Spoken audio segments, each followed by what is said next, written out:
From IRSA. Okay, Joanna? It's your moment of glory. Live with it. Go ahead. I'm Michael also. So you're a man. Anything else? Did you do first time? Brent from Lockport. I'm friends with Nick and the Italian over there, Steve.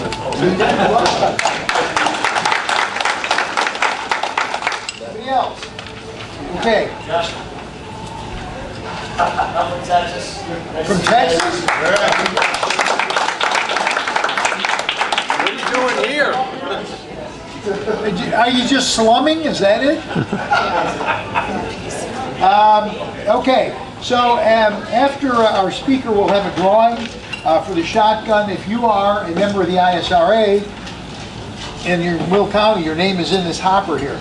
If you are not a member of the ISRA, conveniently, I have a book that we can sign you up, and then your name will go in here, because if we draw your name and you're here, you get the shotgun.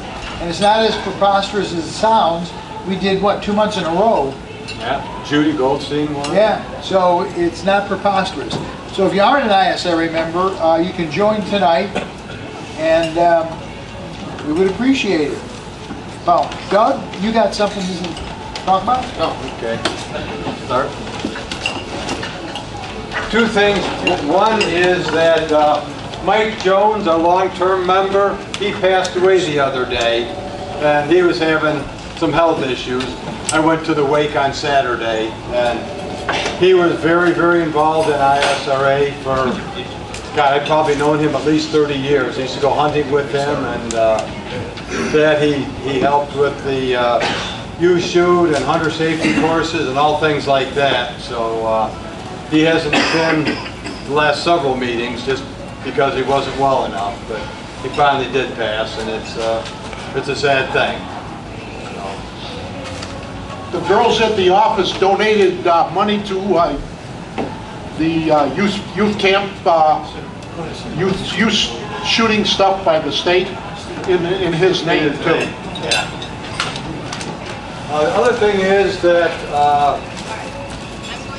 Michael appreciated that we have filed suit for the dealer so-called, well, I won't say so-called licensing thing, where it's very draconian, and I think Mike can testify to that. It's just horrendously difficult, horrendously expensive, and it just puts the thumb on dealers unbelievably bad when already they're licensed very carefully by the federal government.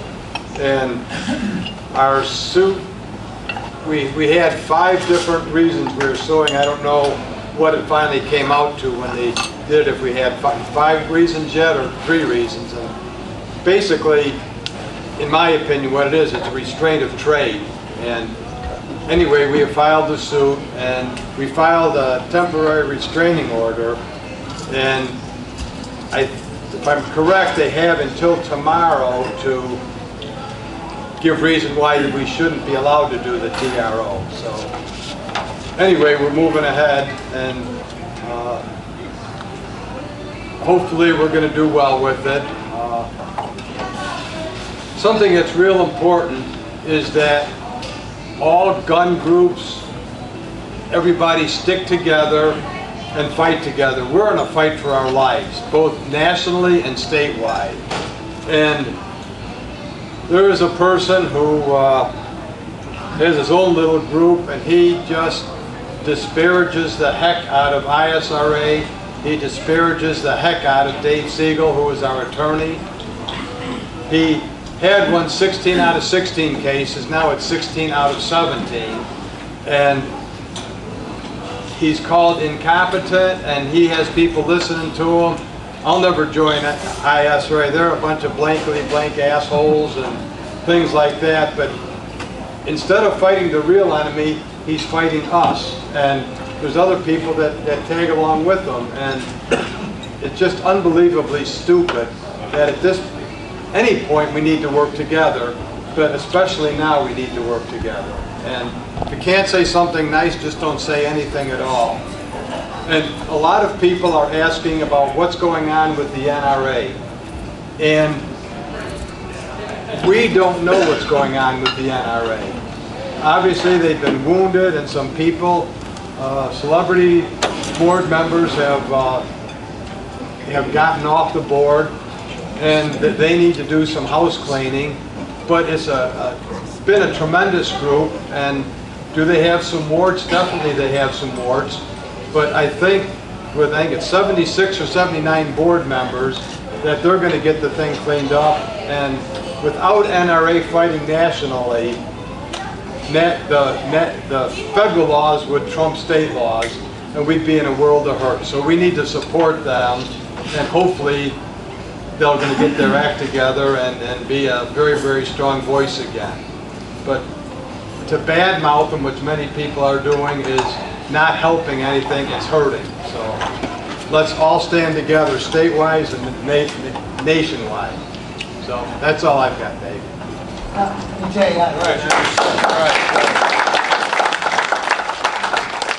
That same individual and the kind of little following that he has are forever taking free shots, particularly at the ISRA, but in a number of people. And just today, there was a thing on Facebook, which of course, I always say this about going to court. The truth is irrelevant. What really matters is perception. That's what counts. And so they go, ISRA sells out. So I wrote a thing back, and I said, tell me which is better.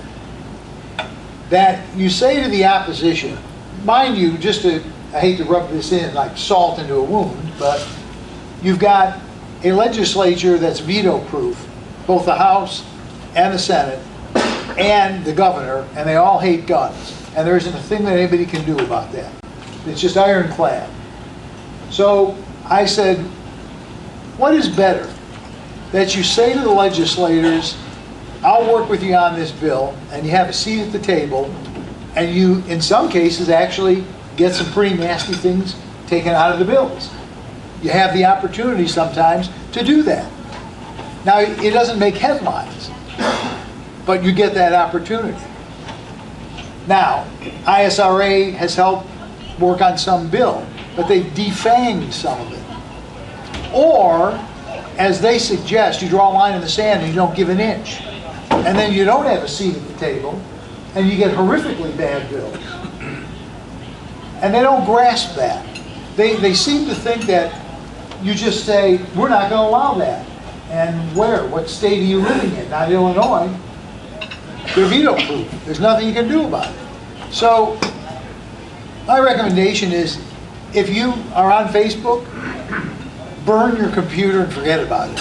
That's what I think is a smart thing to do.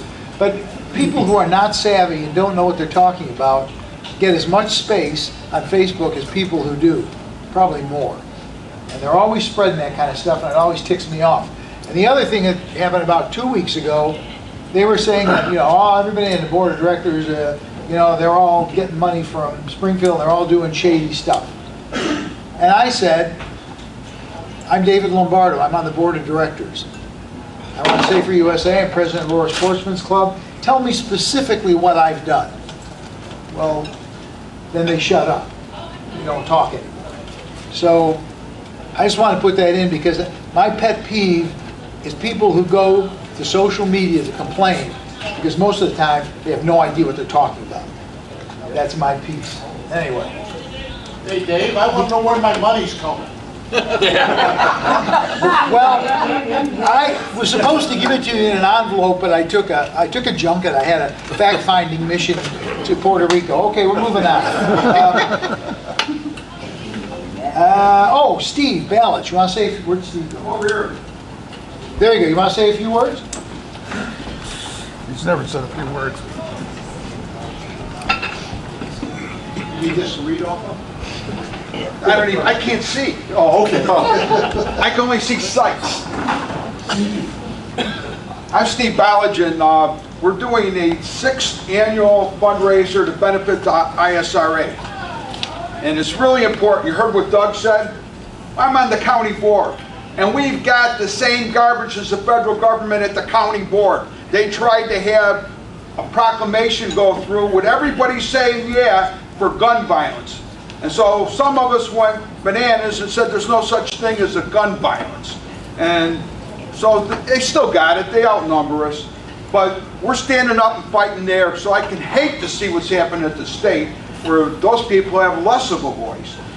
But we have to get our people from the ISRA supported so that they can go out and fight with their lawyers. Otherwise, we're not going to have any guns, just like Doug said. They want our guns. And after they get our guns, they're going to want your knives. And after that, they're going to say, all right, now we control everything. And I tell people, watch Dr. Zhivago.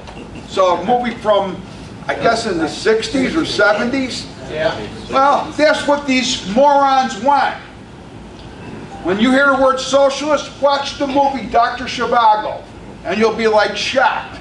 Because you got a house, or you got a farm, it's too big for you and your family. So they'll put some people in there with you. And eventually they'll kick you out. All stands, we have to have our guns to defend ourselves. That's what the founders said. And that's why they put it as in the First Amendments, so that the guns in the hands of citizens protect us from a tyrannical government. And that's why we can't give them up, and we can't let nobody take them. Yeah. Otherwise, we're screwed. So everybody, please come out to this thing. This all passed around. Tom McCullough passed some, and I passed some. The guy that owns Ruby Agave, his name is Ruben Pazmino. I'm telling him, we got to get somewhere to have this party. And he says it's for the ISRA. And I said, yeah. So you know what he told me? He'll pay for all the food. He'll give us the room for free. So all we got to do is buy our drinks. So that means if you're in the neighborhood looking for good food, because this guy's got good food, stop in there and eat. Support this guy.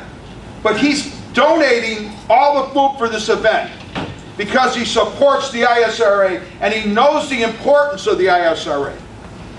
So please come there and bring your friends. And I won't be able to be here next month because I'll have a county board caucus meeting. But just remember when I'm telling you, this is like really important.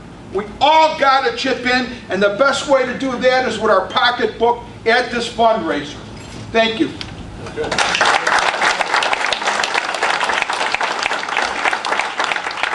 Did anybody watch the Democratic debates? So I've got an article that will be out in the next Illinois Shooter recapping who the most likely candidates to go into the primary. But the interesting thing was this. The first night, gun control, it wasn't the focus of the whole thing, but they hit it pretty heavily. There was a lot of talk about gun control, and they were tripping over each other to try and be more bizarre. It was really off the wall. And there was a small faction that kept saying, essentially, yes, we want that, but we can't ask for that because we won't get reelected.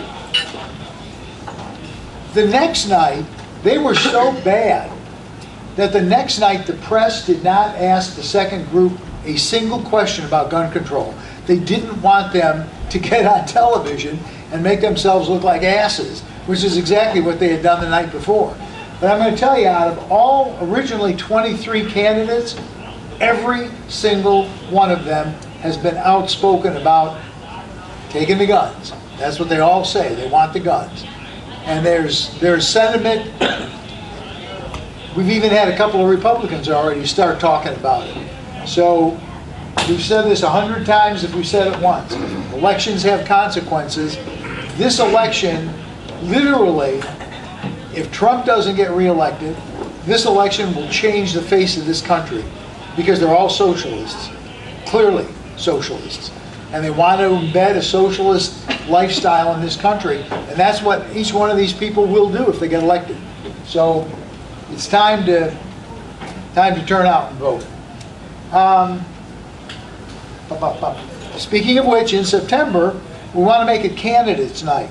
If you know a candidate that's running for an office in this general area or statewide, have them call me, let's get them out here, and we're going to do like a panel in September at this meeting on candidates. And we'll talk about, obviously, two-way stuff, but we'll also talk about, what do they see for the state of Illinois. So help me with that, help me find it. Tom will be here, Nick will be here, we've got people already lined up, but I'd like to get more, okay? Speaking of Nick Ficarello. Nick Ficarello became political at age 8. I find that hard to believe, but he started watching News Junkie at age 8. Nick got his Bachelor of Science in Criminal Justice, did master's work in political science. I knew him because he was a Will County Deputy Chief. And I was at Will County for 18 years as an auxiliary. Great guy. He then retired. He was a chief in Braidwood for several years. I got a lot of respect for Nick Ficarello. I've seen him work. I've worked with him, and I got a lot of respect for this guy. We've had him on the radio show. Great guy. But one of his little sort of things is the U.S. Constitution. And I was totally blown away. I had no idea that he had this knowledge of the Constitution in all the years that I knew him. And then he started talking about it one day, and I go, wow, how do you even know this stuff? And he really does. He knows this stuff inside and out. So he's going to talk tonight about your right of self-defense, principally based on the Constitution, based on some theology, based on just a number of different ways of looking at it. So Nick, it's all yours.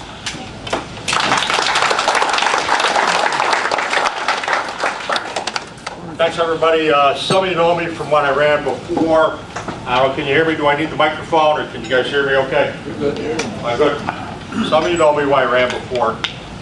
Doug, I spoke to Doug numerous times when I was running before. Dave and the rest of the leadership. I was friends with Don Rand. The Democrats for quite a while. Went to high school together.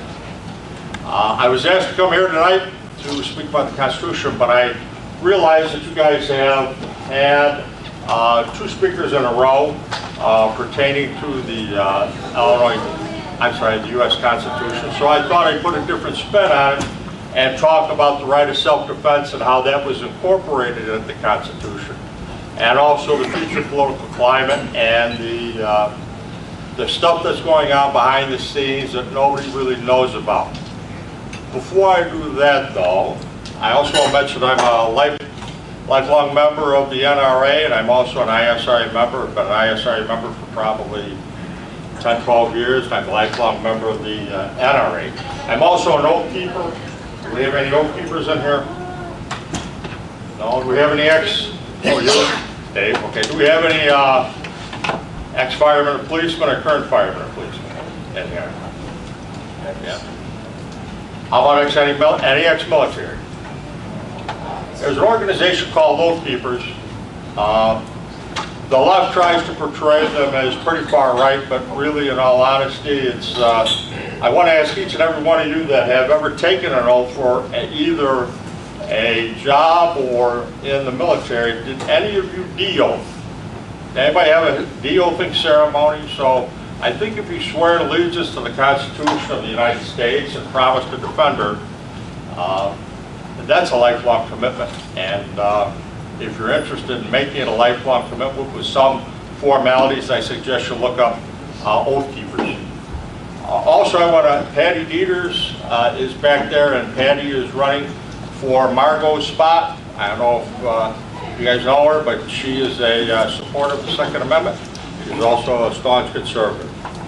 Also, Dave forgot to mention Gretchen, his lovely wife, who is a county board member and a staunch supporter of the Second Amendment. I'm sure you'll know next. So anyway, that's just a little bit about myself. I'm going to go ahead and get into what I came here for. Let me know if you guys can or can't hear the speakers. I got some videos. I also have a PowerPoint. I know it's quite a bit lower than where I'm at, so I'm going to try to manipulate the computer and also hopefully not get into it. Am I in anybody's way back? I'm sure I'm in. Okay, this is basically an overview of the philosophies of self-defense, the Second Amendment, and the influence of socialism, like Steve talked about, in the current political climate.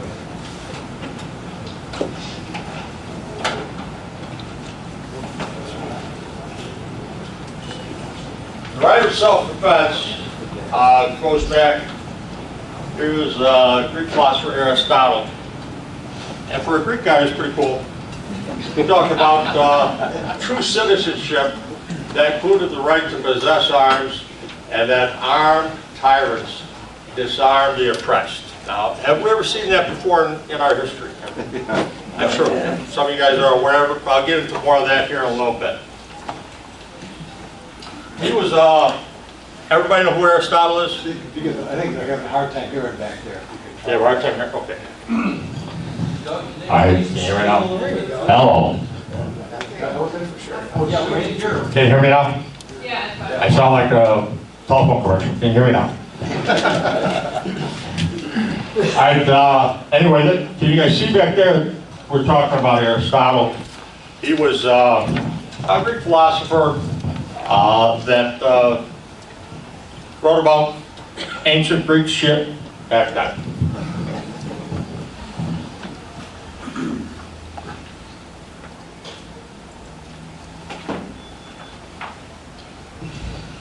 Even more important than Aristotle is the Bible. I did some research and looked up self-defense in the Bible, and it's mentioned quite frequently. Everybody thinks that it's all about turning the other cheek. Of course, the Old Testament wasn't about that. The Old Testament was about standing up for what you believed in. But there was even some stuff written by Mark, Luke, St. Paul in Romans, and Timothy, all talked about self-defense and how it relates to people. Pretty much they say don't go out looking for trouble, but if trouble comes your way, you should do something to stop it. Also, my favorite philosopher was Fuller.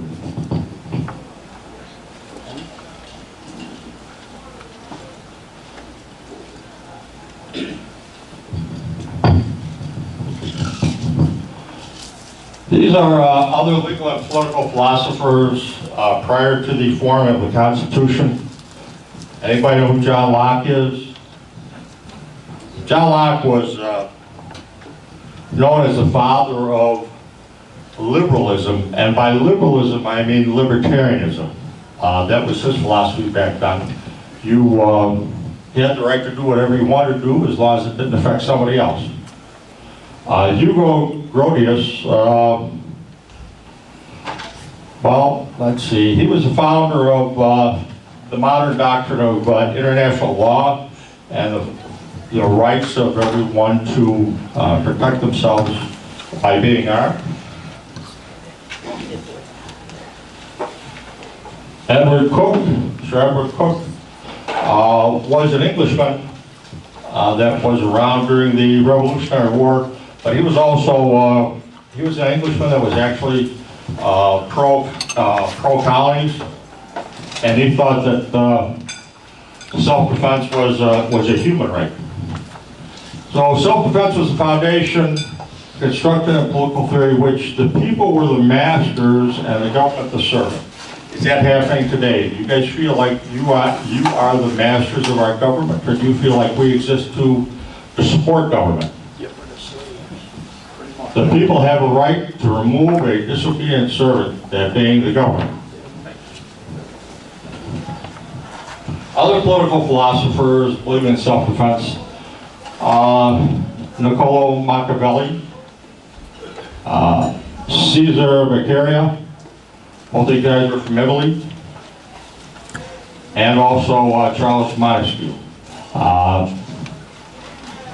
The main one there was Machiavelli, who influenced the other two. Okay, this is another one of my favorite political philosophers that has recently died, but turned out to be very influential. The liberals hated him, they bashed him, they got him on TV and tried to denigrate him. So hang on.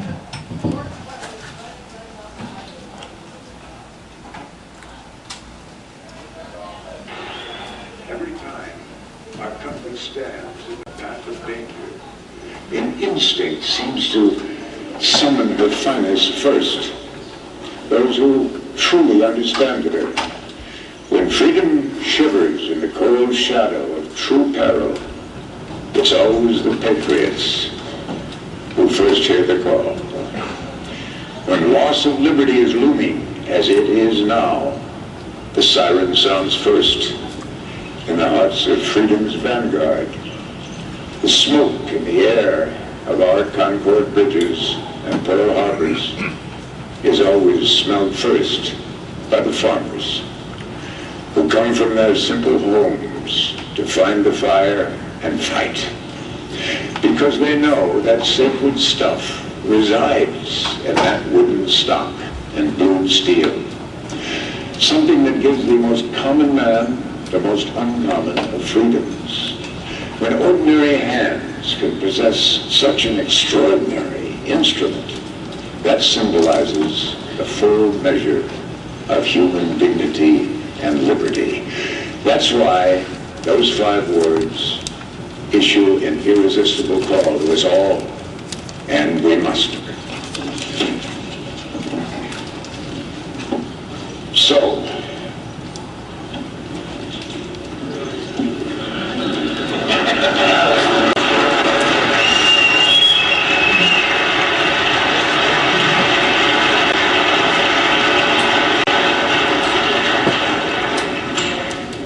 as we set out this year to defeat the divisive forces that would take freedom away, I want to say those fighting words for everyone within the sound of my voice to hear and to heed, and especially for you, Mr. Gore.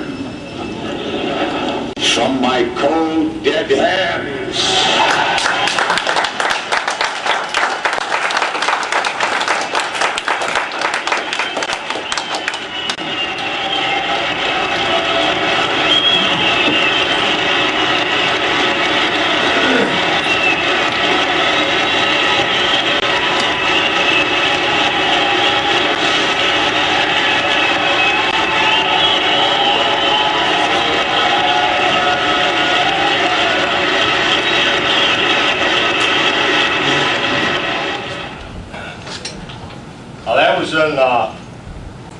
that was in 2000.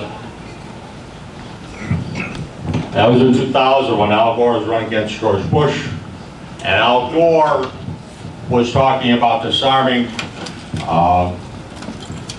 most Americans of certain weapons, especially the weapons that were named in the assault weapons ban by President Bill Clinton.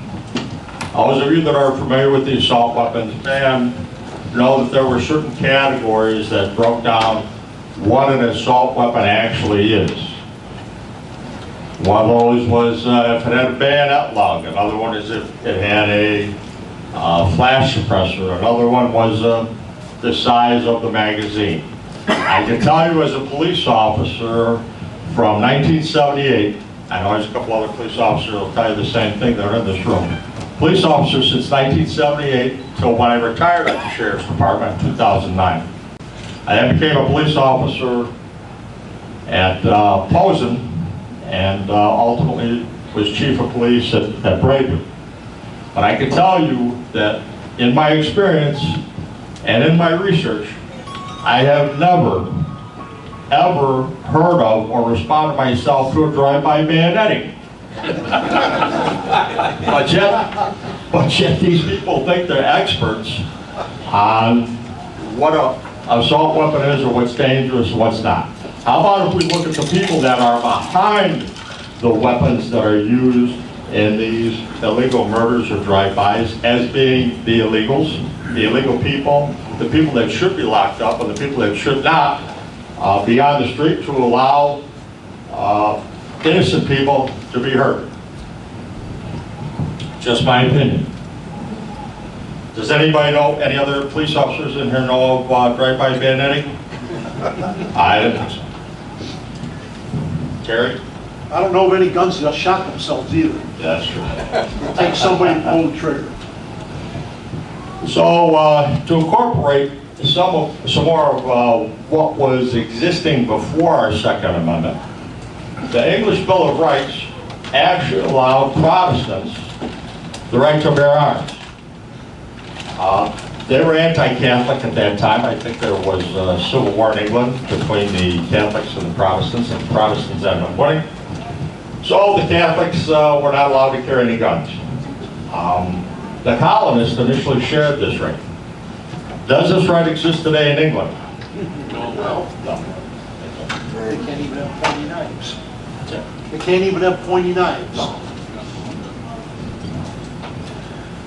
So, taking all this into consideration, the colonies were formed, 13 of them, and eventually we all know about the Boston Tea Party, right?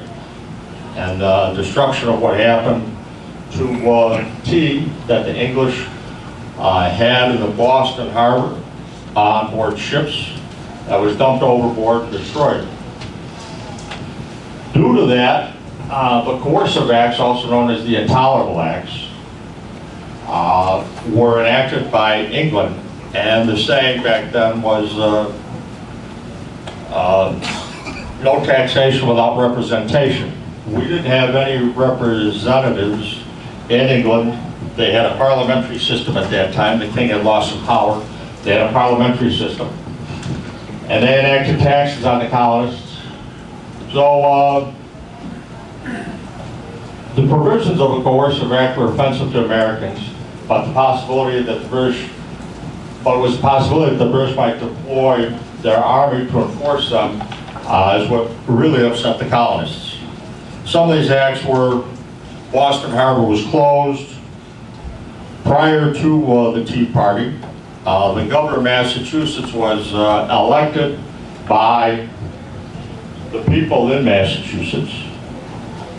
After this act, England appointed the governor.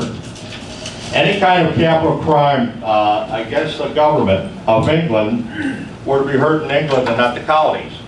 What do we have? History repeats itself. What's going on in Hong Kong right now? Is it something similar in Hong Kong where they want to take anybody that they consider a dissident or a political troublemaker and try them on the mainland versus Hong Kong?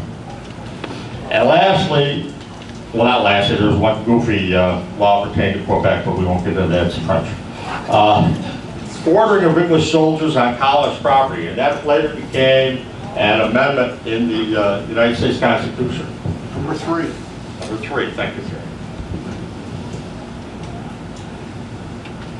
So, the British government urges us to disarm. They urge Governor Gage, who was also a general commanding of all the British forces in the colonies, to disarm Americans.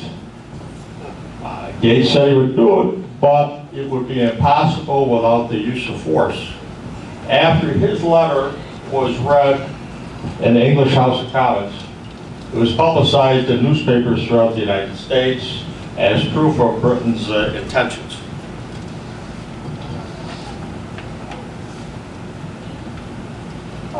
The British knew that they could not confiscate every weapon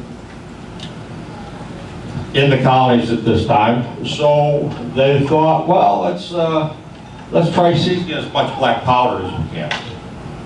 So they started raiding powder houses, and the colonists called this the powder alarm. It started in 1774.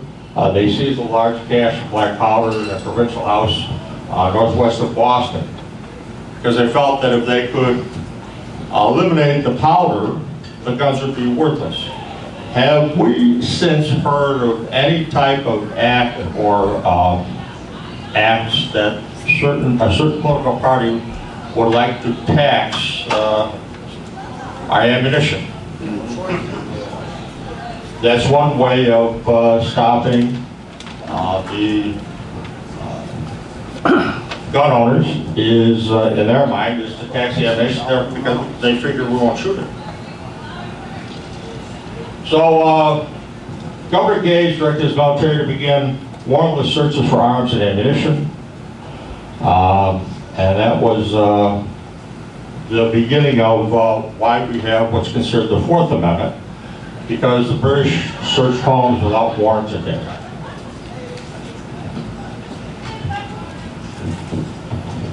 The start of the Revolution, okay, you all heard about this shot heard around the world. It was a poem by, I believe, Ralph Waldo Emerson. At that time was live. The actual war began in 1775 when 700 Redcoats under the command of Major John Ficarello left Boston to seize American arms and arrest John Adams and Patrick Henry. Everybody knows who John Adams and Patrick Henry is, right? John Adams is famous for his beer. It's a little bit too harsh for me. But Patrick Henry said, give me liberty or you give me death. And they were at Lexington. So the British thought they would go into Lexington, try to arrest them, and also seize as many arms as they could. Paul Revere, at this time, this is when the famous Paul Revere raid took place. The English are coming and warned everybody the night before. So about 70 to 80 militiamen were at Lexington, confronting about 700 Englishmen. Everybody's armed. The militiamen own their own weapons. They're also called Minutemen. Hopefully no wives call you guys Minutemen. But they, that was a joke, folks.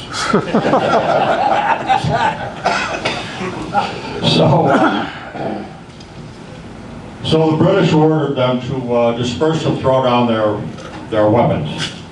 The militiamen refused to. The standoff took quite a while, and somebody fired the first shot. The ultimate result was 8 militiamen died. The Americans were routed. The Americans, however, as the British moved on to Concord, the Americans continued to snipe at the British and cause some casualties that way. So everybody knows what happened after the Revolution. As a new nation and the eventual Constitution of both rates. Constitution ratified 1789. Before that, we have a governing piece of a governing document that was called the Articles of Confederation. That really didn't work out well. 1791 is when the Bill of Rights were passed. The first 9 amendments are based on individual rights. The last Bill of Rights, known as the 10th Amendment, is based on states' rights. I don't ever believe the federal government has really given the 10th Amendment much thought, because the 10th Amendment states that if it's not in the Constitution, it's up to the states. However, they did what they wanted. The founders considered the right to keep and bear arms the ultimate and most fundamental guarantee of life, freedom against crime, way to stop a foreign invasion, and as the last resort, protection from a despotic or tyrannical government.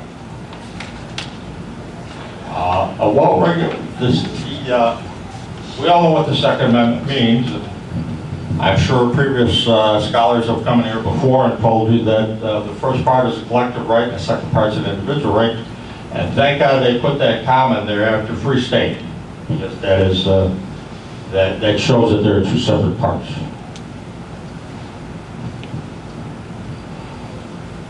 In the Second Amendment, we the people is also probably the most important clause. Upon reviewing the Constitution, people are mentioned 7 times, 5 times in the Bill of Rights. A citizen is mentioned 7 times. A person is mentioned 26 times. And a subject is only mentioned once. And a subject they refer to is in the Constitution, referring to someone from a foreign state. So, as our founders are writing the Constitution, they realize that there are citizens and subjects. Citizens/people named in the Constitution refers to free citizens, free people who have rights. Subjects, we all know that when you take away someone's guns in a country, they no longer are citizens, they are considered subjects. This is one of the opinions of the left is that the National Guard is our state militia. Have you guys ever heard that before, that the National Guard is the state militia? Well, to disprove them, the National Guard use cannot be interpreted as a militia of the Second Amendment. Guardsmen are actually prohibited under 32 U.S.C. 105A, paragraph 1, from keeping their own military weapons in their possession. These military arms are owned by the military, kept in secured armories and inventory once a year by the federal government. Therefore, guardsmen cannot keep and bear arms. These arms are permanent property of the federal government. So right there is a legal argument. I don't think it's been brought up that much, but National Guardsmen technically are not state militia according to the Constitution. We'll go over a couple things pertaining to gun control in the recent history. Yeah. Go ahead. Yeah. Okay, who's talking? I can't.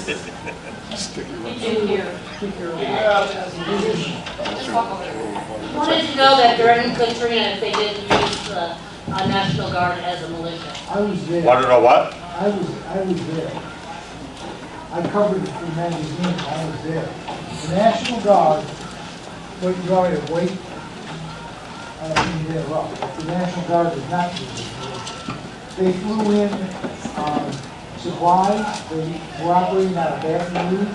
They flew in supplies, clothing, all kinds of equipment. They actually had support. The local law enforcement, the sheriff's department, were the ones that went out and broke with them.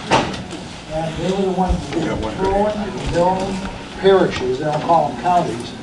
And that's what they did. And the biggest single part of the recovery in Katrina was business aviation. People who were very famous and people who weren't very famous donated their aircraft, jet aircraft, to fly in supplies from all over the country. But all the Guard did was they maintained the facility at Baton Rouge. They maintained, they brought in the coordinated food which was being donated and that sort of stuff. I was down there for it. Well, I just happened to see on film reporter approached some National Guard troop coming down the road, and they asked one of the guys, what would you have to do? A young guy looked to be about maybe 23, and what would you do if you had to shoot an American that came down doing this? And he says, it could happen. He says, but I don't like to think about it. Well, Let's say questions for after. yeah. I'm sorry. I'm sorry. We're saving questions for after. Okay. I'm not putting down the National Guard. All I believe is they play a vital role in our national defense, an extremely vital role in our national defense.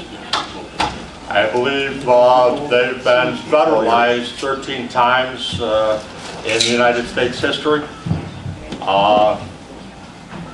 But I also do believe that there is a difference between the National Guard and a state militia.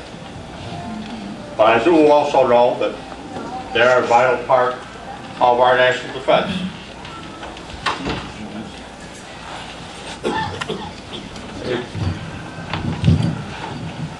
During the Ottoman Empire in 1911, Turkey established gun control, and from 1915 to 1917, killed 1.5 million Armenians that were unable to defend themselves. Okay. Interesting thing that Nick mentioned Hong Kong. We just talked about this on the show Sunday night, in fact. Hong Kong is one of my favorite cities in the world. You know how the liberals keep telling us that we don't have a great country and we're not somebody to look up to and we need to change all that? If you haven't been following it, do you know what the Hong Kongese, who really have only taken to the streets about 5 times in the history of Hong Kong and British involvement, do you know what their rallying point is in Hong Kong in these riots? U.S. flag. Yeah. And they're singing the Star Spangled Banner. They look at us as what they would like to be. And having traveled pretty much all over the world as a journalist, there are countries that don't particularly like some of our policies, but there are very few countries that don't like Americans as people. I've been in all kinds of, I won't use the word that they use about some of the countries, but I've been in a lot of interesting countries, and everybody I've met has liked Americans. And we have that reputation as being fair and being honest. So I just thought I'd throw that out, because when I saw them rallying behind the U.S. flag and singing the Star Spangled Banner, that choked me up, to be honest with you. Okay, so we're going to do a drawing. I need somebody that is impartial, who's fair and honest. How about a school teacher?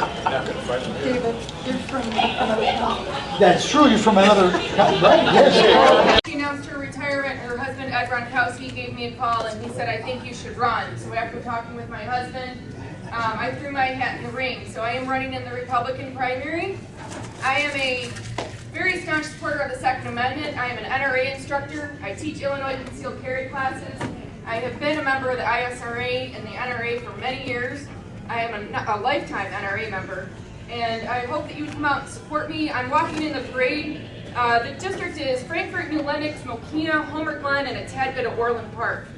So if you're in the area and would like to help me, I'd appreciate it. I'm on Facebook, Twitter, Instagram.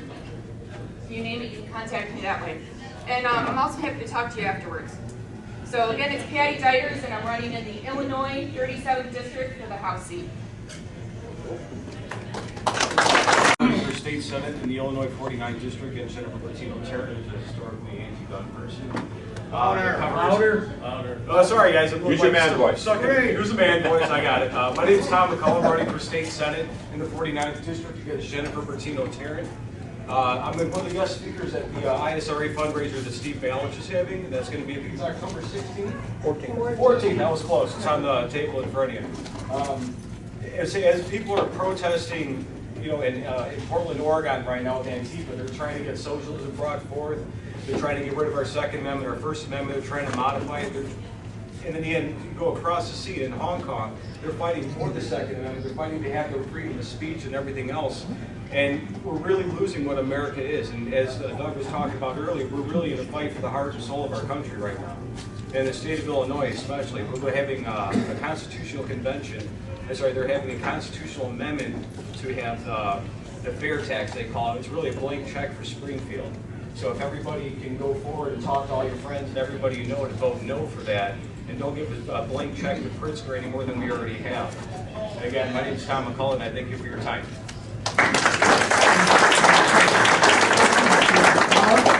I've got cards if anybody wants to come out and grab one.